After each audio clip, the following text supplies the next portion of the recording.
ఒక్క తమిళనాడు తప్ప దాదాపుగా ఎగ్జిట్ పోల్స్ అంచనాలే నిజమయ్యాయి. తమిళనాట ప్రభంజనం సృష్టించి విజయ్ అందరినీ ఆశ్చర్యపరిచాడు. దశాబ్దాల చరిత్ర కలిగిన పార్టీలను వెనక్కి నెట్టి మరి విక్టరీ విజిల్తో మోత మోగించాడు. ఇక పశ్చిమ బెంగాల్లో ఎగ్జిట్ పోల్స్ అంచనాలే నిజమయ్యాయి. బెంగాల్ గడ్డపై కాషాయ జెండా ఎగిరింది. స్వాతంత్రం వచ్చిన తరువాత పశ్చిమ బెంగాల్లో కాంగ్రెస్ 3 దశాబ్దాలు, ఆ తరువాత వామపక్షాలు 34 ఏళ్లు ఆదరించిన బెంగాలీలు తరువాత తృణమూల్ కాంగ్రెస్ ను హక్కున చేర్చుకున్నారు. కానీ ఆ గడ్డపై బీజేపీకి అధికారం కోసం 40 ఏళ్లకు పైగా ఎదురు చూడాల్సి వచ్చింది. 2011 అసెంబ్లీ ఎన్నికల్లో బీజేపీకి వచ్చిన సీట్లు 0. 2016లో 3 అసెంబ్లీ స్థానాల్లో గెలిచింది. 2019లో 40% ఓట్లతో 18 లోక్సభ స్థానాలు, 2021 ఎన్నికల్లో 39% ఓట్లతో 77 అసెంబ్లీ స్థానాలు గెలిచి ప్రధాన ప్రతిపక్షంగా అవతరించింది. ఇప్పుడు అత్యధిక స్థానాలతో బెంగాల్ గడ్డపై జెండా పాతబోతోంది. 0 నుంచి మొదలుపెట్టి 190కి పైగా దాదాపు 200 స్థానాలను గెలుచుకోవడం అంటే మాటలు కాదు. వరుసగా 3 సార్లు గెలిచిన తరువాత సాధారణంగా ప్రజల్లో వచ్చే వ్యతిరేకత సహా పలు కారణాలు దీదీకి అధికారాన్ని దూరం చేశాయి. అటు కేరళంలో ఈసారి యూడీఎఫ్ అధికారంలో వస్తుందన్నది, అసోం పుదుచ్చేరిలో కాషాయ జెండానే ఎగురుతుందన్నది ముందుగా ఊహించింది. ఇంతకీ అసలు ఈ 5 రాష్ట్రాల అసెంబ్లీ ఎన్నికలు చెబుతోందేంటి? పార్టీ పెట్టిన 27 నెలల్లోనే విజయ్కు ఈ స్థాయి ప్రభంజనం ఎలా సాధ్యమైంది? 0 నుంచి మొదలుపెట్టి బెంగాల్లో బీజేపీ తుఫాను ఎలా సృష్టించింది? కేరళంలో విజయ్ను పాలనను ప్రజలు ఎందుకు తిరస్కరించారు? అసోం పుదుచ్చేరి ఫలితాలు చెబుతున్నదేంటి? ఈ ప్రశ్నలతో పాటు 5 రాష్ట్రాల ఎన్నికలకు సంబంధించి ప్రధానంగా వినిపిస్తున్న ఓ 10 ప్రశ్నలేంటో చూద్దాం. ఆ తరువాత దానిపై ప్రొఫెసర్ కె నాగేశ్వర్ గారి విశ్లేషణ చూద్దాం. రైట్, క్వశ్చన్స్ స్క్రీన్ పైన చూద్దాం. క్వశ్చన్ నెంబర్ 1, 5 రాష్ట్రాల అసెంబ్లీ ఎన్నికల ఫలితాల్లో హిందుత్వ నినాదం ఎంతవరకు ప్రభావం చూపించింది? క్వశ్చన్ నెంబర్ 2, బెంగాల్, అసోంలో గణనీయంగా ఉన్న ముస్లిం ఓట్ బ్యాంక్ పాలిటిక్స్ ను బీజేపీ ఎలా ఛేదించగలిగింది? క్వశ్చన్ నెంబర్ 3, బలమైన బెంగాలీ వాదం, స్థానికేతర నినాదం, ఈ భాషా ప్రాంతీయ వాదాన్ని బీజేపీ ఎలా ఎదుర్కొంది? క్వశ్చన్ నెంబర్ 4, ప్రాంతీయ పార్టీలపై బీజేపీ గెలవడం కష్టమన్నారు. బెంగాల్ ఫలితాలతో ప్రాంతీయ పార్టీల ప్రాబల్యం ప్రశ్నార్థకం అవుతుందా? క్వశ్చన్ నెంబర్ 5, సంక్షేమ పథకాలపై భారీగా హామీలు ఇస్తున్న పార్టీలు కూడా ఓడిపోతున్నాయి. వెల్ఫేర్ పాలిటిక్స్ కు పరిమితులు ఉన్నాయా? క్వశ్చన్ నెంబర్ 6, ఒకవైపు ఎస్ఐఆర్, మరోవైపు ఎలక్షన్ కమిషన్ ను బీజేపీ వాడుకుంటోందన్న విమర్శలు, ఇందులో వాస్తవం ఎంత? క్వశ్చన్ నెంబర్ 7, మహిళా రిజర్వేషన్ బిల్లును వ్యతిరేకించడం వల్లే ఇటు స్టాలిన్ అటు మమతా బెనర్జీ ఓడిపోయారని అనుకోవచ్చా? క్వశ్చన్ నెంబర్ 8, రజనీకాంత్, విజయకాంత్, కమల్ హాసన్ కు సాధ్యం కానిది విజయ్ ఎలా సాధించాడు? ఎన్టీఆర్ స్థాయిలో ఎలా ప్రభంజనం సృష్టించాడు? క్వశ్చన్ నెంబర్ 9, 5 రాష్ట్రాల ఎన్నికల ఫలితాలతో ఇండియా కూటమి భవిష్యత్తు ప్రశ్నార్థకంగా మారిందా? క్వశ్చన్ నెంబర్ 10, 2024 ఎన్నికల్లో సొంతంగా మెజారిటీ తెచ్చుకోలేకపోయిన బీజేపీ పలు రాష్ట్రాల్లో వరుస విజయాలు ఎలా సాధిస్తోంది? ఆ సక్సెస్ ఫార్ములా ఏంటి? ఇవి ప్రధానంగా ఇవాల్టి 5 రాష్ట్రాల ఎన్నికల ఫలితాల తర్వాత వినిపిస్తున్నటువంటి ప్రశ్నలు. వీటిపైన ప్రొఫెసర్ కె నాగేశ్వర్ గారి విశ్లేషణ చూద్దాం. గెలిచిన పార్టీల సంబరం, ఓడిన పార్టీల పోస్ట్ మార్టం. 5 రాష్ట్రాల ఎన్నికల ఫలితాలు వచ్చినప్పటికీ కూడా కొన్ని ప్రశ్నలు మాత్రం అలాగే మిగిలి ఉన్నాయి. అందులో ప్రధానంగా 10 ప్రశ్నలు మనం చూసాం. ఆ 10 ప్రశ్నలకు సంబంధించి విశ్లేషణ అందించబోతున్నారు ప్రొఫెసర్ కె నాగేశ్వర్ గారు. Good evening sir. Good evening sir. ప్రధానంగా బీజేపీ నినాదం హిందుత్వ నినాదం అని అంటున్నారు. 5 రాష్ట్రాల అసెంబ్లీ ఎన్నికల ఫలితాల్లో హిందుత్వ నినాదం నిజంగా ప్రభావం చూపిందా? చూపిస్తే ఎంతవరకు చూపించింది? వాస్తవానికి 2024 ఎన్నికల తర్వాత ఈశ్వర్ ఒక ప్రశ్న ముందుకు వచ్చింది. అంటే బీజేపీ 400కు వెళ్తుంది అనుకుంటే 303 నుంచి 240కి పడిపోయింది. పెరగాల్సింది పోగా పడిపోయింది. అవును. అది కూడా హిందుత్వ బేస్ అయిన ఉత్తరప్రదేశ్ లో సమాజ్వాదీ పార్టీ కన్నా తక్కువ సీట్లు వచ్చాయి. అయోధ్య టెంపుల్ టౌన్ ఉన్నటువంటి కాన్స్టిట్యున్సీలో బీజేపీ ఓడిపోయి సమాజ్వాదీ పార్టీ గెలిచింది. అది కూడా జనరల్ సీట్ లో ఒక ఎస్సీ లీడర్ పెట్టి అఖిలేష్ గెలిపించగలిగాడు. ఇవన్నీ కూడా ఒక క్వశ్చన్. మీకు చాలా పుణ్యక్షేత్రాల కాన్స్టిట్యున్సీలో బీజేపీ గెలవదు. మీకు ఇంట్రెస్టింగ్ ఏంటంటే ఇక వారణాసిలో కూడా మోడీ మెజారిటీ భారీగా పడిపోయింది. సో మీకు ఇదొక బిగ్ క్వశ్చన్ రైజ్ చేసింది ఏంటి అని. సో 2024 లో కూడా మన తిరుపతిలో కూడా ఎంపీ ఓడిపోయింది కూటమి కదా. అవును. సో మీకు అందువల్ల ఇది ఏంటి అని ఒక చర్చ మొదలైంది. కానీ ఇప్పుడు క్లియర్ గా తెలుస్తోంది ఏంటంటే హిందుత్వ పాలిటిక్స్ ఉన్న పొలిటికల్ పొటెన్షియల్ ఇతర ఫ్యాక్టర్స్ కొన్ని సందర్భాల్లో మబ్బులు కమ్మేలా చేయొచ్చు, ఇంతకన్నా బలమైన ఫ్యాక్టర్స్ ముందుకు రావచ్చు, అక్కడ బీజేపీ ఎదురు దెబ్బలు తినవచ్చు. కానీ హిందుత్వకున్న పొలిటికల్ పొటెన్షియల్ ఇంకా పోలేదు అని. అంటే హిందుత్వ అంటే ఏదో రామ్ టెంపుల్, రామ మందిరం అయిపోయింది కదా, ఇక హిందుత్వ ఏముంటుంది అని కొంతమంది భావించవచ్చు. రామ్ టెంపుల్ అనేది హిందుత్వ మాత్రం కాదు, హిందుత్వ ఒక సింబల్ ఇది. సో హిందుత్వాను ప్రజల దగ్గరికి తీసుకెళ్ళటానికి ఒక సింబాలిజాన్ని వాడుతుంటారు కదా, ఆ సింబాలిజమే రామ్ టెంపుల్ తప్ప ఈ రామ్ టెంపుల్ నిర్మాణమే హిందుత్వం కాదు. హిందుత్వ ఏంటి అంటే బేసికల్ గా హిందూ కన్సాలిడేషన్. అంటే భారతదేశంలో ఈ సెక్యులర్ పార్టీస్ గా చెప్పబడే రాజకీయాల్లో ఆ పార్టీలు ముస్లిం ఓటు బ్యాంక్ రాజకీయాలు నడిపాయి. మీకు బీహార్ లో, ఉత్తరప్రదేశ్ లో ఎంవై ఫార్ములా అని, బీహార్ లో లాలు, ఉత్తరప్రదేశ్ లో ములయాంలు మొదలుపెట్టి వాళ్ళ వారసులకు కూడా దాన్ని సంక్రమింపజేసినటువంటి formula MY formula, Muslim Yadav formula. మీకు బెంగాల్లో కూడా ముస్లిం ఓట్ ని ఉపయోగించుకుని, ఓట్ బ్యాంక్ ఉపయోగించుకుని 34 years లెఫ్ట్ రూల్ ను ఓడించింది తృణమూల్ కాంగ్రెస్ 2011 లో. సో అందువల్ల ఇప్పుడు కూడా మీకేమైతే ముస్లిం ఓటు బ్యాంక్ బీజేపీకి వ్యతిరేకం గనక 100% ఓట్లలో బీజేపీది అక్కడ 27% బెంగాల్ ముస్లిమ్స్ అంటే ఏకంగా ఒక 75% లో వాళ్ళు గెలుచుకోవాలి. మీకు అస్సాంలో అయితే 34% ముస్లిమ్స్. కానీ అందువల్ల మీకు ఈ అరిథమెటిక్ డిసడ్వాంటేజ్ ఆటోమేటిక్ గా వస్తుంది. అందువల్ల బీజేపీకి ఇబ్బంది అవుతుంది అనుకున్న చోట బీజేపీ ఏంటంటే Hindu consolidation, Hindus in fear. మీకు ఒక ముస్లింస్ ఒక ఓటు బ్యాంక్ గా మారి ఎంఐఎం ను హైదరాబాద్ లో, మలబార్ లో ఇండియన్ యూనియన్ ముస్లిం లీగ్ ను, అస్సాంలో all India United democratic front ను, బెంగాల్లో మమతా బెనర్జీని, బీహార్ లో లాలూను, ఉత్తరప్రదేశ్ లో ములయాంలను గెలిపిస్తే మరి హిందువులు ఎందుకు ఓటు బ్యాంక్ గా మారకూడదు అన్నది బీజేపీ తీసుకెళ్లిన నినాదం. ఆ నినాదం కాస్త 2 బార్డర్ స్టేట్స్, బంగ్లాదేశ్ నుంచి ఇన్ఫిల్ట్రేషన్ ఉంటుంది, ముస్లిం పాపులేషన్ పెరుగుతున్న రాష్ట్రాలు, అందువల్ల ఫియర్ ఆఫ్ హిందూ ఫియర్ అంటే హిందువులు మైనారిటీగా మారిపోతారు అనే ఒక భారీ ప్రచారాన్ని బీజేపీ చేయగలిగింది. అది మీకు క్లియర్ గా బీజేపీకి బెనిఫిట్ అయింది. అస్సాంలో బెనిఫిట్ అయింది, బెంగాల్లో. మీరే చెప్తున్నారు కొన్ని సందర్భాల్లో అది బెనిఫిట్ కాలేదు, హిందూ అది కాలేదు. ఎందుకంటే ఇతర ఫ్యాక్టర్స్, అందుకే మొదట్లో చెప్పాను కదా, ఇతర ఫ్యాక్టర్స్ అడ్డుపడితే తప్ప. మీకు 2024 లో యూపీలో ఎందుకు పనిచేయలేదంటే సంవిధాన్ ఖత్రే మే హై, బీజేపీకి 400 సీట్లు వస్తే రాజ్యాంగాన్ని మార్చేస్తారు, మీకు రిజర్వేషన్లే పోతాయి అన్న భయాన్ని ఇండియా కూటమి సక్సెస్ఫుల్ గా తేగలిగింది. సో ఇలా కొన్ని చోట్ల మండల్ పాలిటిక్స్ తో మండల్ పాలిటిక్స్ ఎదుర్కొంటారు. మండల్ బలంగా ఉన్న చోట కమెంటల్ నడవదు. సో అందువల్ల మిగతా ఫ్యాక్టర్ లేనప్పుడు మీకు ఒక్క హిందుత్వనే గెలుస్తుంది అంటే మన తమిళనాడు కూడా బీజేపీ అధికారంలోకి రావాలి, తెలంగాణ కూడా రావాలి, రాలే కదా, కేరళలో రావాలి కదా, అక్కడ లేరా హిందువులు ఉన్నారు. కానీ మీకు ఇతర ఫ్యాక్టర్స్ కూడా పనిచేస్తాయి. కానీ బెంగాల్, అస్సాంలో క్లియర్ గా హిందూ కన్సాలిడేషన్ బీజేపీ విజయానికి వెనకాల ఉన్న బలమైన ఫ్యాక్టర్. మీకు ఎందుకంటే ఇప్పుడు మీకు ఇక్కడ బెంగాల్లో ఇంకో పని కూడా చేశారు. అస్సాంలో హిందూ కన్సాలిడేషన్ తో పాటు ముస్లిం ఓట్లు ఫ్రాగ్మెంట్ చేయడం, డివైడ్ చేయడం. ఇప్పుడు ఓవైసీ దేశమంతటా తిరిగి చేసే కరసేవ అదే.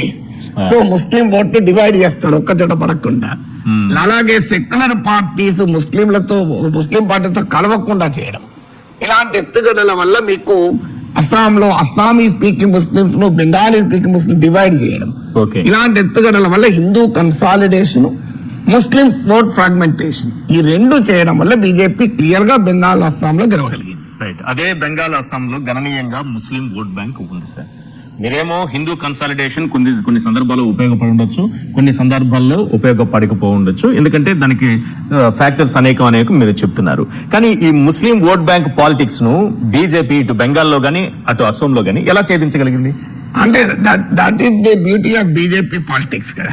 మీకు బీజేపీ ఏం చేయగలిగిందంటే మీకు ఒకటి హిందూ కన్సాలిడేషన్ అనేది ముస్లిం కన్సాలిడేషన్ మించిన కన్సాలిడేషన్ చేయగలరు. ఓకే. ఇప్పుడు మీకు అస్సాం ఉంది, 66% హిందూస్, 34% ముస్లిమ్స్. సో 66% లో 80% తెచ్చుకున్నారు అనుకోండి, మీకు ఆటోమేటిక్ గా బీజేపీకి భారీ మెజార్టీ రాక తప్పదు కదా. మీకు ఉదాహరణకు మీకు 2016లో బీజేపీ 60 సీట్లు తెచ్చుకోవాలి. 2021 లో బీజేపీ 85 పెంచుకోవాలి. కాంగ్రెస్, ఆల్ ఇండియా యూడిఎఫ్ కలిసిన మీకు. అందువల్ల మొదటి స్ట్రాటజీ ఏంటంటే greater consolidation of Hindu voter. మరి ఇది గ్రేటర్ కన్సాలిడేషన్ లేనప్పుడు నడవదు. ముస్లిం ఓట్ బ్యాంక్ ప్రభావం క్లియర్ గా ఉంటది. 2021 లో అదే జరిగింది. మీకు బీజేపీ 38% బెంగాల్లో తెచ్చుకున్నా అధికారం రాలేకపోయింది. కారణం ఏంటంటే complete consolidation of Hindu vote కాలే. ఇప్పుడు complete consolidation of Hindu vote లేదా greater consolidation of Hindu vote ద్వారా ముస్లిం ఓట్ బ్యాంక్ పాలిటిక్స్ ఎదుర్కోగలరు. ఇది మొదటిది. రెండవది ఏంటంటే సెక్యులర్ పార్టీస్ ముస్లిం పార్టీలతో పొత్తు పెట్టుకోలేకుండా, ముస్లిం లీడర్లను ప్రొజెక్ట్ చేయకుండా బీజేపీ అడ్డుకుంటోంది. ఎందుకంటే బీజేపీ భయానికి ముస్లిం పార్టీలతో ఎవరు పొత్తు పెట్టుకుంటలేదు. బీహార్ లో మహాగఠబంధన్ లో చేరతానని ఎంఐఎం వాళ్ళు వెళ్లి తేజస్వి యాదవ్ ఇంటి ముందు ధర్నా చేసినా కూడా చేర్చుకోలేదు. అస్సాంలో 2021 లో కాంగ్రెస్ ఏఐయుడిఎఫ్ తో కలిసింది అజరుద్దీన్ అజ్మల్ నాయకత్వంలో. ఈసారి కలవలేదు, ఎందుకంటే కలిస్తే ఎక్కడ మాకు హిందూ ఓట్లు పోతాయన్న భయంతో. మీకు ఇలా మీకు ముస్లిం లీడర్లు మీకు బీహార్ లో చూడండి, కుష్వాహా కుర్మి అని కమ్యూనిటీస్ కు మేము డిప్యూటీ చీఫ్ మినిస్టర్ ఇస్తారని ప్రామిస్ చేశాడు తేజస్వి యాదవ్. కానీ ముస్లింలు అంతకన్నా ఎక్కువ జనాభా, అంతకన్నా 4 times 5 times ఎక్కువ ఉంటారు. వాళ్ళకి డిప్యూటీ చీఫ్ మినిస్టర్ ఇస్తాను అనేది ధైర్యం చేయలేకపోయారు. చూడండి, ఇవన్నీ కూడా ముస్లింల్లో కూడా అలినేషన్ పెంచింది. అంటే మీరు మా బీజేపీకి భయపడి, హిందూ ఓటుకు భయపడి మమ్మల్ని పట్టించుకోండి. సో అందువల్ల అదొక రెండవది. మూడవది ఏంటంటే ముస్లిం ఓట్లో డివిజన్ తేవడం. ఇప్పుడు మీకు దేశవ్యాప్తంగా బీజేపీ చేసేది పాస్మండా ముస్లింస్ అని, అంటే ముస్లింల్లో ఉన్న వెనకబడిన ముస్లింలను అట్రాక్ట్ చేయడము. తర్వాత మీకు ముస్లిం ఉమెన్ ఓటర్ని అట్రాక్ట్ చేయడం, ట్రిపుల్ తలాక్ అలాంటి ఇష్యూస్ ద్వారా. మీకు భాష ఆధారంగా ముస్లింలను డివైడ్ చేశారు. అస్సాంలో అస్సామీ స్పీకింగ్ ముస్లింస్, అస్సాంలో 3 రకాల ముస్లింలు ఉంటారు. ఒకటి అస్సామీ స్పీకింగ్ ముస్లింస్, వీళ్ళు బ్రహ్మపుత్ర వ్యాలీలో ఉంటారు. 2 Bengali speaking Muslims, but Bengali migrants, వాళ్ళు బెంగాల్ నుంచి వచ్చిన వాళ్ళు. మీకు 3వది బంగ్లాదేశ్ ఆరిజిన్, తాతలు ముత్తాతలు బంగ్లాదేశ్ ఉంది, ఇక్కడ ఇప్పుడు ఉన్న బెంగాలీ ముస్లింస్. సో అక్కడ బెంగాలీ ముస్లింలనే టార్గెట్ చేస్తారు, అస్సామీలను టార్గెట్ చేయలేదు. మియా ముస్లింస్ అన్నాడు వాళ్ళను, మియా ముస్లింసే మా శత్రువులు అని. అలా బెంగాలీ స్పీకింగ్ ముస్లింలను అస్సామీ స్పీకింగ్ ముస్లింలకు మధ్య డివిజన్ తెచ్చారు. తెచ్చి అస్సామీ స్పీకింగ్ ముస్లింలను తమ దగ్గర తెచ్చుకోగలిగారు. సో ఇలా మీకు మైనారిటీ ఓట్ బ్యాంకును ఛేదించడానికి బీజేపీ అనుసరించినటువంటి రాజకీయ వ్యూహాల్లో ఇవన్నీ ఇన్ని రకాలుగా ఉన్నాయి. రైట్. అయితే ఇక్కడ ముస్లిం ఓట్ బ్యాంక్ ను ఛేదించగలిగింది. అలాగే పశ్చిమ బెంగాల్లో బలమైన బెంగాలీ వాదం ఉంది, స్థానికేతర నినాదం కూడా ఉంటుంది. అంటే బయట పార్టీ ఇది, అవుట్ సైడ్ పార్టీ అనేది. సో ఈ భాషా ప్రాంతీయ వాదాన్ని బీజేపీ ఎలా ఎదుర్కోగలిగింది? వాస్తవంగా బీజేపీ హిందుత్వ ప్రాజెక్ట్ లో మీకు లింగ్విస్టిక్ ఐడెంటిటీ బలహీనపరచడం ఒక హిందుత్వ ప్రాజెక్ట్. అందుకే బీజేపీ ఫెడరలిజానికి వ్యతిరేకము, హిందీ డామినేషన్ కోరుకుంటది, దేశమంతటా హిందీ లింక్ యునైట్ చేయాలని కోరుకుంటది. కారణం ఏంటంటే ఈ లాంగ్వేజ్ నేషనలిజం ఎప్పుడైతే వస్తే రిలీజియస్ నేషనలిజాన్ని దెబ్బతీస్తుంది. అంటే మీకు ఆంధ్రప్రదేశ్ తీసుకుంటే ఎవరు ముస్లిం ఎవరు హిందూ ఏం తెలుస్తుంది, అక్కా బావ అని మాట్లాడుకుంటుంటారు. సో అందువల్ల Telugu identity is must stronger then the religious identity. Tamil identity is must stronger then the religious identity. అందువల్ల రిలీజియస్ ఐడెంటిటీ ఆధారంగా రాజకీయాలు చేసే బీజేపీ మొదటి నుంచి కూడా లింగ్విస్టిక్ రీఆర్గనైజేషన్ స్టేట్స్ కూడా వ్యతిరేకం. సో అందువల్ల బీజేపీకి అదొక ఛాలెంజ్ తెలుస్తుంది. బెంగాల్లో దాన్నే బ్రహ్మాండంగా మీకు మమతా బెనర్జీ ఉపయోగించుకుంది కూడా. బెంగాలీ అవుట్ సైడర్, మీరు అన్నట్లు బీజేపీ అవుట్ సైడర్ అని, అవుట్ సైడర్ అనే ఇమేజ్ ను ఎదుర్కోవటానికి అమిత్ షా అన్నాడు, ఇక్కడ వచ్చి మేమేమి ముఖ్యమంత్రులం కాము, మీ బెంగాలీ నాయకుడే ముఖ్యమంత్రి అవుతారు అనేది చెప్పడం ద్వారా ఒకటి ప్రయత్నం. రెండవది జల్మూరి, మీకు గుర్తుండే ఉంటుంది, నరేంద్ర మోడీ జార్గ్రామ్ జిల్లాలో ఆగి రోడ్డు పక్కన బెంగాలీ పాపులర్ స్ట్రీట్ ఫుడ్ అది. సో జల్మూరి తిన్నాడు, జల్మూరి తిని నేను జల్మూరి తింటే జల్ షాక్ తగిలింది మమతా బెనర్జీ అన్నారు. జల్ అంటే స్పైసెస్, సో ఘాటు తగిలింది అని మసాలా ఘాటు. సో అందువల్ల జల్మూరి తినడం ద్వారా లోకల్ ఫుడ్ ఒక ప్రధానమంత్రి కార్ దిగి రోడ్డు పక్కనే ఉన్న మీకు ఒక street food, Bengali street food అది తిన్నారు అంటే ఒక సింబల్. అంటే ఇప్పుడు మీకు బందర్కి వెళ్ళి బందర్ లడ్డు తిని, కాకినాడ వెళ్ళి కాకినాడ కాజా తిని, గోదావరి జిల్లాలకు వెళ్ళి పూతరేకులు తింటే జనంలో ఒక ఫీలింగ్ అయినా మా దగ్గర తెలంగాణ వచ్చి చకనాలు తిని ఏంటంటే these are all symbolic food. మీకు అదొక మెయిన్ గా ఆ ప్రాంత కల్చర్ కు ఒక సింబల్.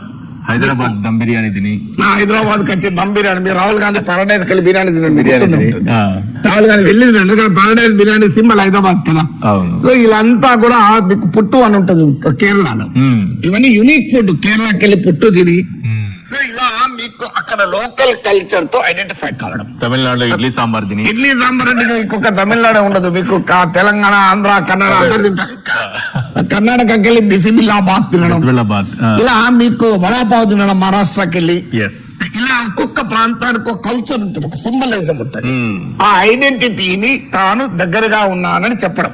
మీరు చూడండి, ఇంట్రెస్టింగ్ ఏంటంటే జల్మూరి ప్రాంతంలో ఉన్న అన్ని సీట్లు బీజేపీ గెలిచింది. జార్గ్రామ్ జిల్లాలో 4 సీట్లు బీజేపీ గెలిచింది. అంటే జల్మూరి ఎఫెక్ట్ చూడండి ఎంత ఉంటుంది.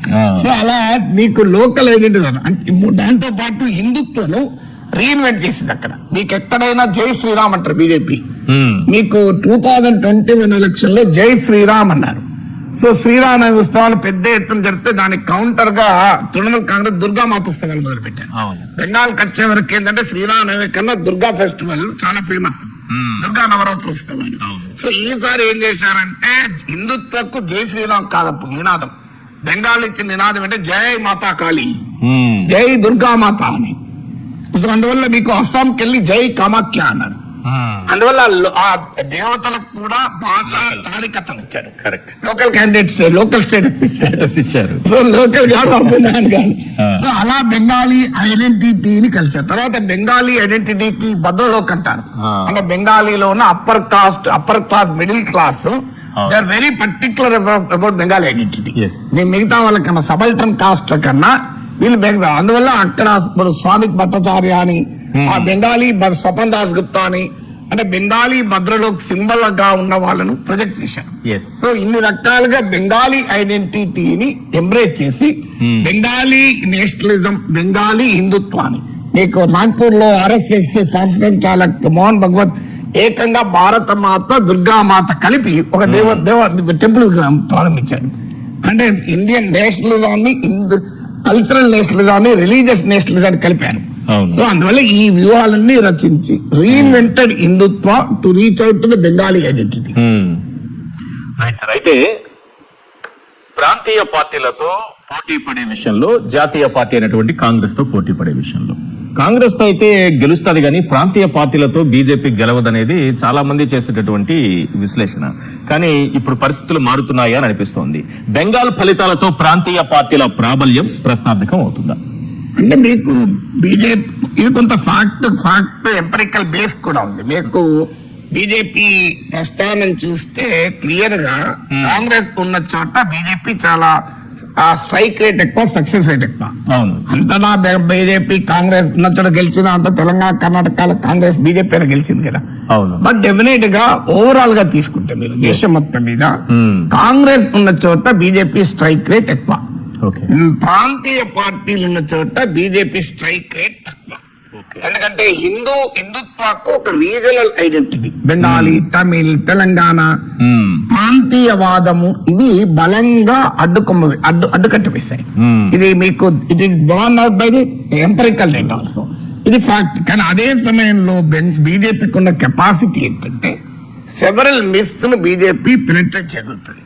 మీకు ఒకటి, బెంగాల్ బీజేపీ అంటే Hindi heart land, non Hindi states లో గెలవదు, ఇది హిందీ పార్టీ అన్నారు. మీరు చూడండి బీజేపీ కర్ణాటకలో అధికారంలో ఉండే గతంలో, ఇప్పుడు కేరళలో తిరువనంతపురంలో 3 సీట్లు గెలుచుకున్నారు. స్టేట్ క్యాపిటల్ లో కేరళలో ఇంతవరకు హిస్టరీలో ఓన్లీ 1 సీట్. కమ్యూనిస్టుల గడ్డగా పేరుగాంచిన బెంగాల్లో అధికారంలోకి వస్తున్నారు. త్రిపురలో 1% నుంచి నేరుగా పవర్ లోకి వచ్చారు. అంటే మీకు ఈస్టర్న్ ఇండియా, సౌత్ ఇండియాలోకి పెనెట్రేట్ అయ్యారు.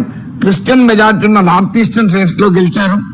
So that is the dynamism of BJP. చాలా మందికి అర్థం కాని అంశం ఏంటంటే, సో అందువల్ల బీజేపీ ఏంటంటే సిచ్యువేషన్ కు తగ్గట్టుగా అడాప్ట్ చేసుకుంటూ ఆ పార్టీని విస్తరించుకుంటుంది. అందువల్ల మీకు చాలా బెంగ బీజేపీ ఇక్కడ కాదు అక్కడ కాదు అంటే అక్కడ అంతా పోతూ వస్తుంది కదా. సో అందువల్ల బట్ డెఫినెట్ గా ప్రాంతీయ పార్టీలు ఉన్న చోట బీజేపీ కొంత ఛాలెంజ్. మీకు ఆంధ్రప్రదేశ్ అందుకు ఉదాహరణ, తెలంగాణ అందుకు ఉదాహరణ, తమిళనాడు అందుకు ఉదాహరణ. చాలా చోట్ల ఈ ట్రెండ్ కనబడుతుంది. కానీ ఇటీవల కాలంలో ఆ ప్రాంతీయ పార్టీల కూటమిని కూడా బద్దలు చేస్తూ బీజేపీ బద్దలు కొట్టింది. మీకు ఒరిస్సాను 2024 లో బద్దలు కొట్టింది, ఇప్పుడు బెంగాల్ లో బద్దలు కొట్టింది. సో అందువల్ల దట్ ప్రాసెస్ ఇస్ దేర్. మీకు దీనికి ఏంటంటే ఆ ప్రాంతీయ పార్టీలతో పొత్తులు పెట్టుకుంటుంది. ఫస్ట్ మీకు బెంగాల్ మీరు ఎక్కడైనా చూడండి, అయితే పొత్తు పెట్టుకోవడం, ముందు పొత్తు పెట్టుకుంటుంది, అది తర్వాత ఆ పార్టీతో కలిసి అధికారంలో ఉండి ఎక్స్పాండ్ అవుతుంది, తర్వాత ఆ ప్రాంతీయ పార్టీకి ఎసరు పెడతాయి. ఈ స్టేజెస్ లో ఉంటాయి. మీరు మహారాష్ట్రలో శివసేనతో పొత్తు పెట్టుకుంది, శివసేనతో అధికారం పంచుకుంది, శివసేన జూనియర్ పార్ట్నర్ బయట వేసింది, ఇలా శివసేన చీల్చింది, శివసేన ఓడించింది. బీహార్ లో చూడండి జేడీయూతో పొత్తు పెట్టుకుంది, జేడీయూని జూనియర్ పార్ట్నర్ గా చేసింది, ఇప్పుడు జేడీయూని చీఫ్ మినిస్టర్ గా తీసేసి బీహార్ లో బీజేపీ చీఫ్ మినిస్టర్ అయింది. బెంగాల్లో చూడండి మమతా బెనర్జీతో గతంలో పొత్తు పెట్టుకుంది, మమతా బెనర్జీ కదా బీజేపీని పెంచింది. మీకు వాజ్పేయి ప్రభుత్వంలో మమతా బెనర్జీ రైల్వే మినిస్టర్, ఇవాళ ఆడ పొత్తు పెట్టుకున్నది. అక్కడ ఏమైంది ఆఖరికి బీజేపీ అధికారంలోకి వచ్చింది. ఒరిస్సాలో 2009 వరకు కూడా బిజు జనతా దళ్ బీజేపీ మిత్రపక్షం. సో 2009 నుంచే బిజు జనతా దళ్ ఓడిపోయింది. 15 ఏళ్ళు తిరగక ముందు అక్కడ బిజు జనతా దళ్ లేపేసి బీజేపీ అధికారంలోకి వచ్చింది. కాశ్మీర్ లో పీడీపీతో పొత్తు పెట్టుకున్నది, అక్కడ పీడీపీతో కలిసి అధికారాన్ని పంచుకున్నది.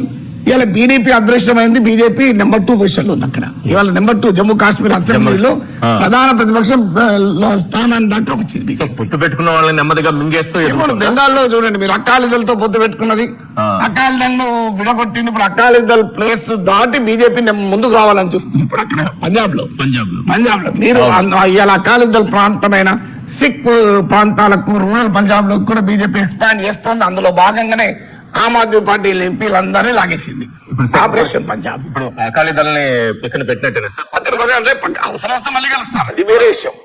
అంటే ప్రయత్నం చేస్తారు, సొంతంగా ఎదిగే ప్రయత్నం. తమిళనాడులో అదే చేశారు కదా, ఏడీఎంకేతో పొత్తు పెట్టుకున్నారు. ఏడీఎంకేలో పన్నీర్ సెల్వన్ కు లేపారు మిగతా వాళ్ళకి వ్యతిరేకంగా. తర్వాత మళ్ళీ పన్నీర్ సెల్వన్ ను పళనిస్వామి కలిపారు. తర్వాత మళ్ళీ పళనిస్వామి వైపే ఉండి పన్నీర్ సెల్వన్ అపాయింట్మెంట్ కూడా ఇవ్వలేదు మోడీ. పన్నీర్ సెల్వన్ డిఎంకేతో కలిసారు, శశికళను ముఖ్యమంత్రి కాకుండా అడ్డుకున్నారు. ఇన్ని చేశారు. ఆఖరికి ఏడీఎంకేతో విడగొట్టుకుని తమ ఓటింగ్ ను 2.6% నుంచి 11% పెంచుకున్నారు 2024 ఎలక్షన్ లో. మళ్ళీ ఏడీఎంకేతో కలిశారు. అంటే ఆయన ప్రయత్నం చేశారు, సక్సెస్ కాలే, మళ్ళీ వెనక్కొచ్చారు. సో ఇలా బీజేపీ ప్రాంతీయ పార్టీలతో ఉండేటువంటి ఎదుర్కోవటానికి అనుసరించిన మార్గం అంటే if you cannot conquer them directly, be a partner and conquer them. అంటే వాళ్ళతో కలిసి వాళ్ళని ఓడించు. సో ఇప్పుడు బిజినెస్ లో నువ్వు పక్కా పోటీ ఉంటుంది. నువ్వు పోటీలో ఆ బిజినెస్ కంపెనీని ఎదుర్కోలేకపోతే ఇదే కంపెనీలో వాటాలు కొని తర్వాత పార్ట్నర్లు లేపేసి, అది బీజేపీ వాటాలు కొనాలా, స్టైల్ ఆఫ్ ఫంక్షనింగ్. ఒక్క సైడ్ గా నేను మీకు ఇన్ని రాష్ట్రాలు ఉదాహరణలు ఇచ్చాను. మీకు హర్యానా చూడండి, లాస్ట్ ఎలక్షన్ లో బీజేపీకి మెజార్టీ రాలేదు, జననాయక జనతా పార్టీ అనే పార్టీతో కలిశారు. సో దాని 10 సీట్లు ఉండే దుష్యంత్ చౌతాలా నాయకత్వంలో. ఇప్పుడు ఏమైంది, జననాయక జనతా పార్టీ 0 అయింది, హర్యానాలో బీజేపీ అధికారంలోకి వచ్చింది. మీకు ఒక్క స్టేట్ కాదు కదా, ఇన్ని స్టేట్లు ఉదాహరణలు చెప్పాను. సో అస్సాం లో చూడండి, అస్సాం జన పరిషత్ ఒకప్పుడు చాలా స్ట్రాంగ్ పార్టీ. మీకు ఆడ అధికారంలో ఉన్న అస్సాం ఉద్యమాన్ని నడిపింది. Prafulla Kumar Mahanta all Assam students union నాయకుడిగా ముఖ్యమంత్రి అయ్యాడు. ఏజీపీని కలుపుకుంది. ఇవాళ ఏజీపీ లేకుండా బీజేపీకి సొంతగా బలం ఏజీపీ లేదు, ఆల్మోస్ట్ లేదు ఇప్పుడు. సో ఎన్ని స్టేట్స్ మీకు చెప్పాను నేను. ఇప్పుడు అస్సాం, బెంగాల్, తమిళనాడు, పంజాబ్, మీకు సక్సెస్ స్టేట్స్ చెప్పాను. జమ్మూ కాశ్మీర్, హర్యానా, మహారాష్ట్ర, బీహార్, బెంగాల్, అస్సాం, ఇలా ఇన్ని స్టేట్ లో జరుగుతున్న ట్రెండే కదా. ఇది అంతగా జరుగుతుంది ఒక్క ఇండియాలో, ఒక్క స్టేట్. కొంతమంది అనుకుంటారు ఇది మా స్టేట్ లో కాదు, మమ్మల్ని కాదు, మేము మా వాడు అంతకన్నా తీసుమార్కాని అనుకుంటారు. కానీ బీజేపీ జైత్రయాత్ర ముందు ఇవేవి నడవ ఇవేవి. రైట్. అయితే ఎన్నికలు వచ్చేటప్పటికి హామీలు ఇవ్వడం అనేది అన్ని పార్టీలు కామన్ గా మానేస్తారు. సంక్షేమ పథకాలపైన అయితే విపరీతమైనటువంటి హామీలు ఇస్తూ వస్తున్నాయి, అయినా సరే ఓడిపోతున్నాయి. వెల్ఫేర్ పాలిటిక్స్ కూడా కొన్ని పరిమితులు ఉన్నాయని అనుకోవాలా? ఖచ్చితంగా ఉంటాయి. ఇది ఒక్కటి పరిమితి ఏంటంటే వెల్ఫేర్ కాంపిటేటివ్ వెల్ఫేరిజం అయింది. ఒకప్పుడు ఎవరో ఒక్కరే వెల్ఫేర్ ప్రామిస్ చేసేవారు. అవును. మీకు 2004 లో ఉమ్మడి ఆంధ్రప్రదేశ్ తీసుకోండి. రాజశేఖర రెడ్డి ఉచిత విద్యుత్తు అని ఇలా సంక్షేమ పథకాలు ఎత్తి గెలిచాడు. అప్పుడు చంద్రబాబు నాయుడు అసలు వ్యతిరేకించాడు. మీరు గమనిస్తే ఉచిత విద్యుత్తును వ్యతిరేకించాడు. కానీ తర్వాత కాలంలో మీరు వాళ్ళ డిఫరెన్స్ ఏం లేదు కదా. నీకు 10 రూపాయలు ఇస్తా అంటే నేను 12 రూపాయలు ఇస్తా. నువ్వు ఇద్దరికి ఇస్తా, ఒక్కరికి ఇస్తా, నేను ఇద్దరికి ఇస్తా. ఎంతమందికి అంటే రివైజ్డ్ అండ్ ఎన్లార్జ్డ్ ఎడిషన్స్ ఇస్తున్నారు. అందువల్ల ఏమవుతుందంటే ప్రజలు కూడా ఒకప్పట్లాగా లేరు. ప్రజలు కూడా ఎట్లున్నారంటే వీళ్ళకి ఇచ్చారనే లాయల్టీ ఏం లేదు. ఎవరికొరికి ఇస్తున్నారు, వాళ్ళు అధికారంలో రావడానికి ఇస్తున్నారు, వాళ్ళొకరికి ఇస్తున్నారు. ఎవరో వాడిస్తాడు, ఎవరైనా ఇవ్వాల్సిందే, ఇవ్వకుండా ఇస్తారా అనే దశకు వచ్చారు. మీరు తెలంగాణలో కేసీఆర్ వెల్ఫేర్ స్కీమ్స్ అన్ని ఇచ్చాడు. గ్రామీణ తెలంగాణలో ఓడిపోయారు కదా. వెల్ఫేర్ స్కీమ్ ప్రభావం హైదరాబాద్ లో గెలిచారు. మీరు గమనించారు. ఎందుకంటే కాంగ్రెస్ 6 గ్యారంటీలతో రివైజ్ అండ్ ఎన్లార్జ్ ఎడిషన్ ఇచ్చారు. ఆంధ్రప్రదేశ్ లో జగన్మోహన్ రెడ్డి వెల్ఫేర్ స్కీమ్స్ తో 2.5 లక్షల కోట్లు బట్టలు నొక్కారంటే సూపర్ 6 అని అంతగానే ఎక్కిస్తానని చెప్పారు. సో ప్రజలు ఎట్లా కూడా ఇక్కడ బెంగాల్లో కూడా అదే పరిస్థితి. కాంగ్రెస్ ఏంటంటే ఉదాహరణ లక్ష్మీ బండారం పేరుతో 15,000 ఇచ్చారు. బీజేపీలో కేవలం 3,000 ఇస్తున్నారు. సో అందువల్ల ప్రజలు ఎప్పుడు కూడా ఏమవుతుంది అంటే ఒకప్పటిలాగా లాయల్టీ ఉండలేదు. కాంపిటేటివ్ వెల్ఫేర్ పాలిటిక్స్ వచ్చాక nobody has any unique selling proposition, USP లేకుండా పోయింది. అందువల్ల మీకు బెంగాల్ అది ఒక ఇంపార్టెంట్. రెండవది ఎప్పుడు కూడా వెల్ఫేర్ పాలిటిక్స్ లిమిటేషన్స్ ఉంటాయి. ఎన్టీ రామారావు అసలు ఈ వెల్ఫేర్ పాలిటిక్స్ ఆద్యుడు కదా. ఉచిత మీకు 2 రూపాయల కిలో బియ్యం ఎంత పాపులర్ స్కీము, జనతా వస్త్రాలు ఎంత పాపులర్ స్కీము. మరి ఏమైంది 89 కాంగ్రెస్ అసలు ఓడిపోలేదా? అంత ప్రబంధనంగా ఉన్న ఎన్టీ రామారావు కూడా ఓడిపోయారు కదా. సో అందువల్ల మీకు వెల్ఫేర్ పాలిటిక్స్ అనేది ఎవరికి మనం అమిత్ షా ఒకసారి అంటాడు, ఒకవేళ సంక్షేమ పథకాలతోనే గెలవాలంటే అధికార పార్టీ ఎప్పుడు అధికారంలోనే ఉంటుంది, ఓటమి అనేది ఉండదు. దాని మించింది లేదు కదా. సో అందుకని మరి అలా కాదు కదా. అంటే ఇతర ఫ్యాక్టర్స్ కూడా ప్రధానమైన ఫ్యాక్టర్స్ ఉంటాయి. ఒకప్పుడు అంటే ఏదో ఒక పార్టీ సంక్షేమ పథకాలు ఇచ్చేది, ఇంకో పార్టీ సంక్షేమ పథకాలు వ్యతిరేకించేది. ఇప్పుడు ఆ సీన్ లేదు. ఇప్పుడు అందరూ సంక్షేమ పథకాలే. ఇందులో తేడా ఏం లేదు, ఐడియాలజీ లేదు ఇందులో అందరూ ఐడియాలజీ ఒకటే ఇక్కడ. అందువల్ల మీకు ఇతర ఫ్యాక్టర్స్ ఆటోమేటిక్ గా డామినేట్ చేస్తాయి కదా. Correct sir. అయితే బీజేపీ ఎప్పుడు గెలిచినా ఎక్కడ గెలిచినా ఈ మధ్య కాలంలో బాగా వినిపిస్తుంది ఒకటి ఎస్ఐఆర్, రెండోది ఎలక్షన్ కమిషన్ ను వాడుకుంటోంది. ఈ ఆరోపణల్లో ఈ విమర్శల్లో వాస్తవం ఎంత? అంటే ఇది పూర్తిగా వాస్తవం ఉందా అంటే ఉంది, లేదు అంటే లేదు. ఎందుకు అంటే స్పెషల్ ఇంటెన్సివ్ రివిజన్ వల్లనే బెంగాల్లో బీజేపీ అధికారంలోకి వచ్చింది అని ఎవరైనా అంటే తప్పు. ఎందుకు తప్పు అంటే స్పెషల్ ఇంటెన్సివ్ రివిజన్ ప్రభావమే లేని జిల్లాలో కూడా గెలిచారు కదా. మరి ఓకే, ఇప్పుడు బెంగాల్లో మీరు నియర్లీ 200 సీట్స్ వరకు పోతుంది. మీకు బెంగాల్లో మీరు మ్యాప్ తీసి పెయింట్ కలర్ వేయండి, మీకు బెంగాల్లో అన్ని ప్రాంతాల్లో సాఫ్రన్ కలర్ ఉంటుంది కదా. మరి నిజమైతే స్పెషల్ ఇంటెన్సివ్ రివిజన్ ఉన్న చోట ఇంకా పచ్చిగా చెప్పాలంటే ముస్లిం ఓటర్లను తొలగించారు ఎక్కువ కనుక ముస్లిం ఓటింగ్ ఎక్కువ ఉన్న చోట మీరు బీజేపీ గెలవాలి కదా. మిగతా చట్టం ఎట్లా గెలిచింది? సో కానీ బట్ డెఫినెట్ గా స్పెషల్ ఇంటెన్సివ్ రివిజన్ లేదా అంటే ఖచ్చితంగా ఉంది. ఎలా ఉంది అంటే ఇప్పుడు బెంగాల్లో 27 lakh ఓట్స్ తీసేశారు. అందులో 19 lakhs ముస్లిం ఓట్లు, 8 lakhs హిందూ ఓట్లు. సో హిందూ ఓట్లు కూడా కొన్ని తీసేశారు. మతువా ఓటర్స్, మతువా అనేది బంగ్లాదేశ్ నుంచి వలస వచ్చిన షెడ్యూల్ కాస్ట్. సో ఈ మతువా ఓటర్లను తీయడం వల్ల బీజేపీ దెబ్బతింటది అని అనుకున్నారు అందరు. ఎందుకంటే మతువా ఓటర్ ఇది బీజేపీ ఓటర్. కానీ ఏం జరిగింది అంటే మతువా ఓటర్లకు ఇంకో ఆప్షన్ లేదు. కాస్త బీజేపీ పట్ల అసంతృప్తి వ్యక్తమైంది, మా ఓట్లు కూడా తీసేశారని. కానీ వాళ్ళకు కాన్ఫిడెన్స్ ఇచ్చారు. ఏంటంటే సిటిజన్షిప్ అమెండ్మెంట్ యాక్ట్ వల్ల, సిటిజన్షిప్ అమెండ్మెంట్ యాక్ట్ లో హిందూస్ అయితే పౌరసత్వం వస్తుంది. అందువల్ల మాకు సిఏఏ ఉన్నది గనక, సిఏతో భయం లేదు గనక ఇవాళ ఓటు హక్కు పోయినా మాకేమీ కాదు అనే ధైర్యం వాళ్ళకు ఉండే. మీకు ఇక్కడ వచ్చే వరకు ఏమైందంటే ముస్లింలు రెండు ఫియర్స్. ఒకటి ఓటు హక్కు పోవడంతో పౌరసత్వమే తీసేస్తారేమో బంగ్లాదేశ్ ముస్లింలు అని చెప్పి సిఏ ప్రయోజనం అనే భయం కూడా పనిచేసింది. అందువల్ల మత్వా ఓటర్లు భయపడలేదు కనుక బీజేపీకి ఓటేశారు. మళ్ళీ మీకు మత్వా ఓటర్లకు ఆప్షన్ కూడా లేదు కదా. వాళ్ళు తృణమూల్ కాంగ్రెస్ వేయలేరు కదా, Yes. అందువల్ల బీజేపీ కోటేశారు. అందువల్ల స్పెషల్ ఇంటెన్సివ్ రివిజన్ వల్ల జరగాల్సిన లాభమేమో జరిగింది, జరగాల్సిన నష్టం జరగలేదు.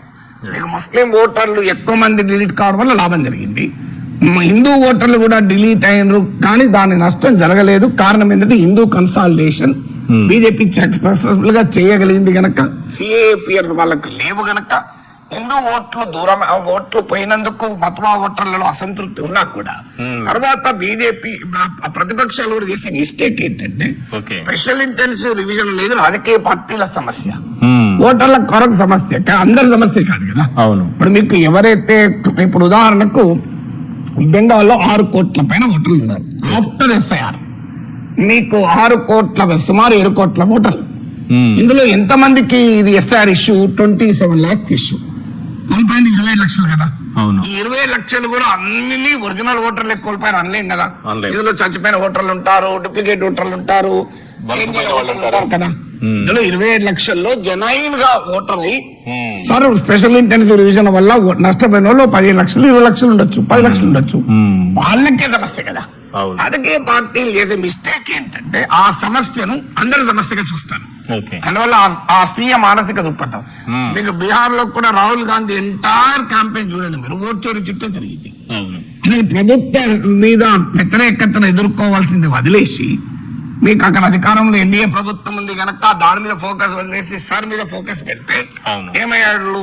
ఓట్ షేర్ అనేది ప్రజలు దాన్ని అసలు అందరి ఇష్యూ కాదు కదా, అందరి ఇష్యూ కాదు, పోయిన ఓటర్ల సమస్య జెన్యూన్ గా ఉండి అందరి సమస్యగా నువ్వు మారుస్తే ఎట్లా అంటే ఒక సెక్షనల్ ఇష్యూను యూనివర్సల్ ఇష్యూగా చేసి మీకు బీహార్ లో కాంగ్రెస్ మహాగఠబంధన్ దెబ్బతిన్నది, మీకు బెంగాల్లో తృణమూల్ కాంగ్రెస్ కూడా దెబ్బతిన్నది.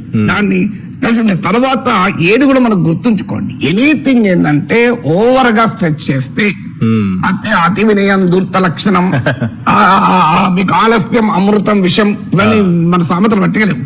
చూడండి మీరు బెంగాలీ ఐడెంటిటీని టూ మచ్ లాగితే మమత ఓడిపోయింది, తమిళ ఐడెంటిటీని టూ మచ్ లాగితే స్టాలిన్ ఓడిపోయాడు. అంటే ఏదైనా ఏమైతుందంటే ఇదే జరుగుతుంది, తెగనంత వరకు లాగితే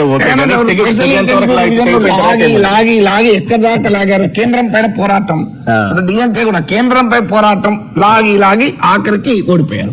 అరవింద్ కేజ్రీవాల్ కేంద్రంపై పోరాటం టూ మచ్ గా లాగి ఓడిపోయారు. చూడండి కేంద్రంపై పోరాటం మమతాని టూ మచ్ లాగి ఓడిపోయారు.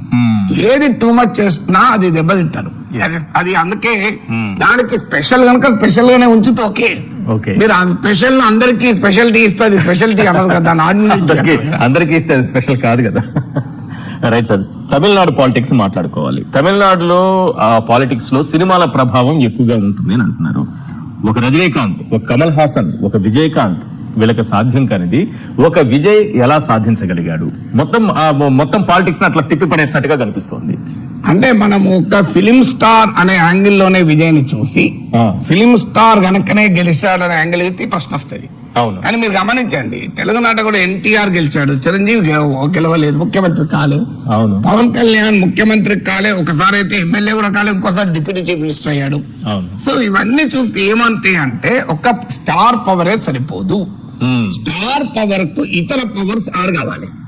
ఇతర పవర్స్ ఏం యాడ్ కావాలంటే ఇతర స్టార్స్ యాడ్ కావాలి. స్టార్స్ నేను పెద్దగా నమ్మను కనుక స్టార్ పవర్ ఇతర పవర్స్ యాడ్ కావాలి. ఇతర పవర్స్ ఏంటి? మీకు అక్కడ డిఎంకే పట్ల బలమైన యాంటీ ఇన్కంబెన్సీ ఉంది, ఏడీఎంకే పట్ల ప్రేమ లేదు. ఇది మీకు విజయ్ కలిసి వచ్చింది. ఇప్పుడు ఢిల్లీలో అరవింద్ కేజ్రీవాల్ కలిసి వచ్చిందని అధికారంలో ఉన్న శీలా దీక్షిత్ 15 ఏళ్ళుగా అధికారం ఉంది. ఆ కాంగ్రెస్ పైన తీవ్రమైన వ్యతిరేకత, బీజేపీ పైన ప్రేమ లేదు. అంటే పోలరైజ్డ్ ఎన్విరాన్మెంట్ లో ఉండేటువంటి గ్యాప్స్ ఉంటాయి కదా, ఆ గ్యాప్స్ ను ఫిక్స్ లాగా వీళ్ళు అతుక్కున్నారు లోపలికి ఎంటర్ అయ్యి. అంటే సమయానికి తగినట్టుగా వ్యవహరించినట్టుగా, ప్రాపర్ సమయమే. ప్రాపర్ సమయంలో గనక నువ్వు ఇప్పుడు ఎన్టీ రామారావు రాజకీయ పార్టీ పెట్టినప్పుడు కాంగ్రెస్ పట్ల తీవ్రమైన వ్యతిరేకత ప్రజల్లో, ఏ ప్రతిపక్ష పార్టీ కూడా అన్ని సీట్లలో పోటీ చేసే స్థాయిలో లేకుండే. జనతా పార్టీలు, లెఫ్ట్ పార్టీలు, రకరకాల పార్టీలు ఉండే. వాళ్ళు మొత్తం 294 సీట్ల పోటీ చేయగల సిచ్యువేషన్ లేదు.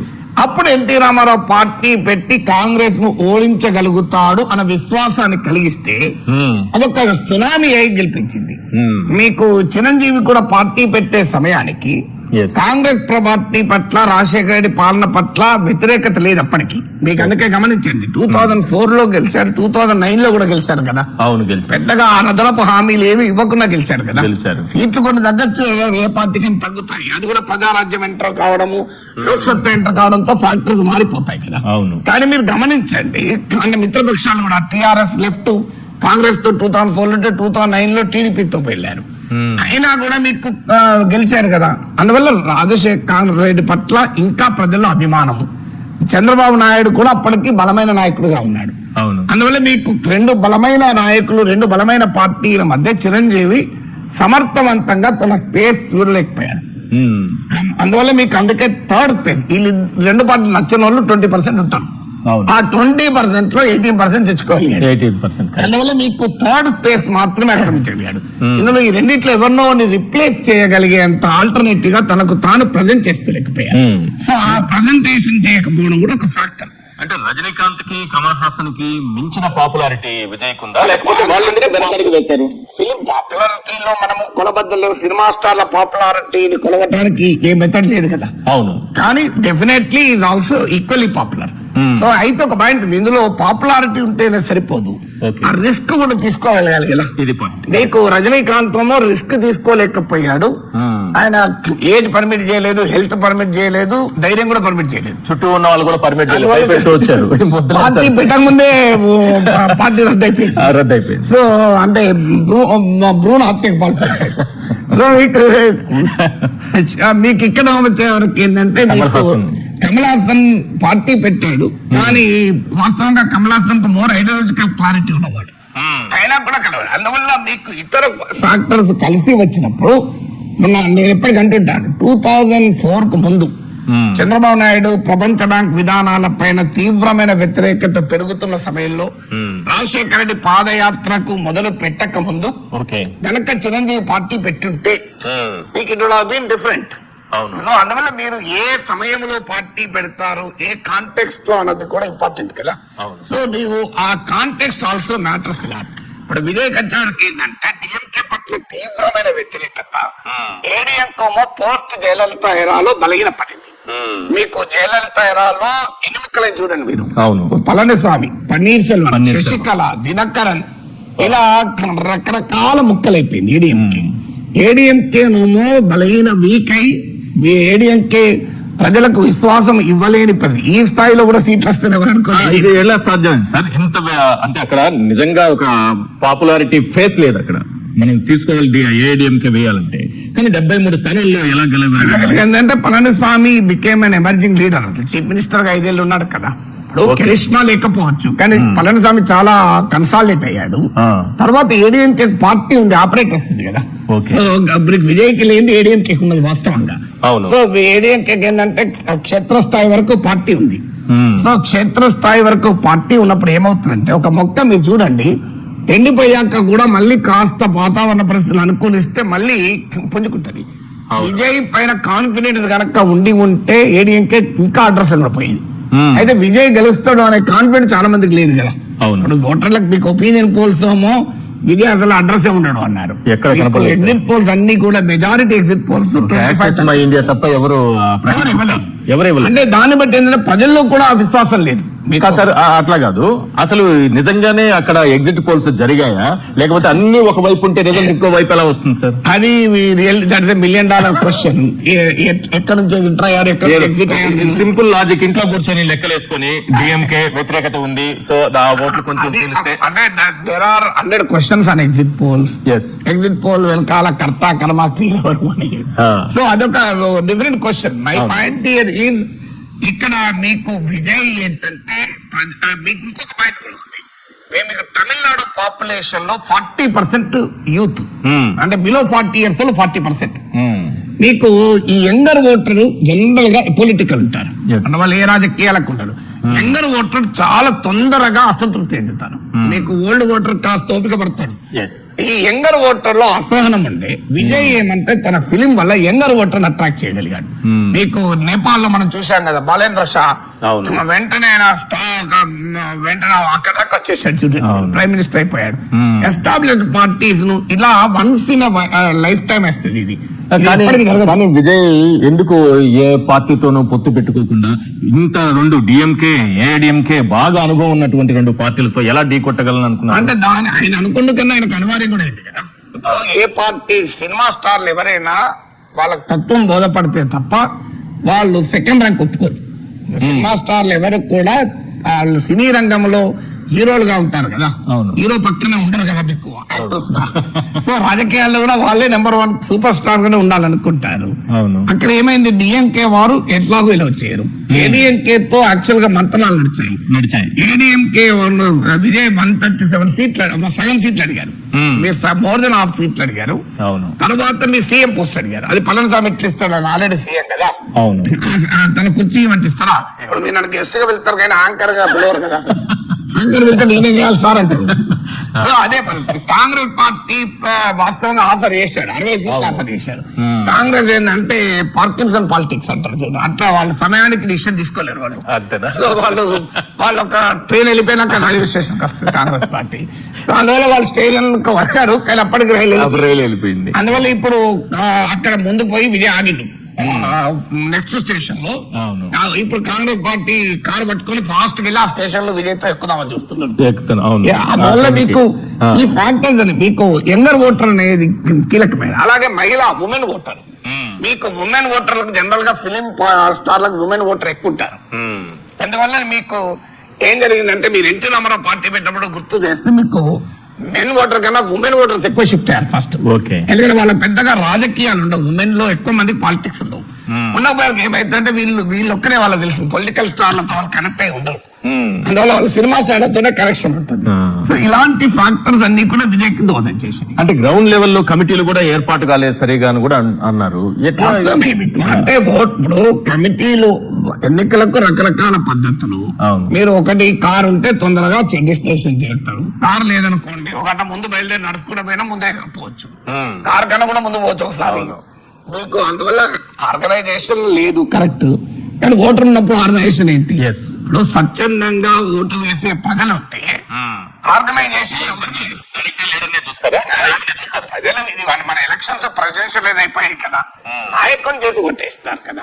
అయితే డెఫినెట్ గా పార్టీ క్షేత్రస్థాయి ఆర్గనైజేషన్ ఎప్పుడంటే ఎమోషన్ లేనప్పుడు చాలా కీలకం. ఎందుకంటే ఓటర్లను మొబిలైజ్ చేయాలి. ఇప్పుడు కేసీఆర్ తెలంగాణలో సీఎం అయినప్పుడు టీఆర్ఎస్ ఎక్కడ క్షేత్రస్థాయిలో తర్వాత వాళ్ళు పార్టీని కొద్దిగా పెంచుకున్నారు. క్షేత్రాలలో ఆర్గనైజేషన్ లేదు. అవును. ఎవరు అన్నారట జిల్లా కమిటీలు వేద్దాం, టౌన్ కమిటీలు వేద్దాం అంటే ఏమేసి గెలిచినా మనం అన్నాడు.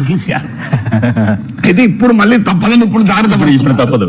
అందువల్ల నీకు ఇనీషియల్ గా ఏంటంటే జాతర ఉన్నప్పుడు నీకు అడ్వర్టైజ్మెంట్ ఇచ్చినవా, బ్రాండ్ ప్రమోషన్ చేసినవా, ఇవన్నీ ఉండదు. నీ షాప్ చాలా అందంగా అలంకరించినవా, నీకు కస్టమర్ ను ప్రేమగా పిలిచినవా, ఇవన్నీ ఏమి నడవదు కదా. జాతర అప్పుడు నీకు ఏం లేకపోయినా నడుస్తుంది. సో ఇది ఒక జాతర. ఇప్పుడు విజయ్ జాతర, జాతరలో ఇవన్నీ కూడా పట్టించుకున్నాడు. థ్యాంక్ యూ సార్ మీ విశ్లేషణ అందించినందుకు.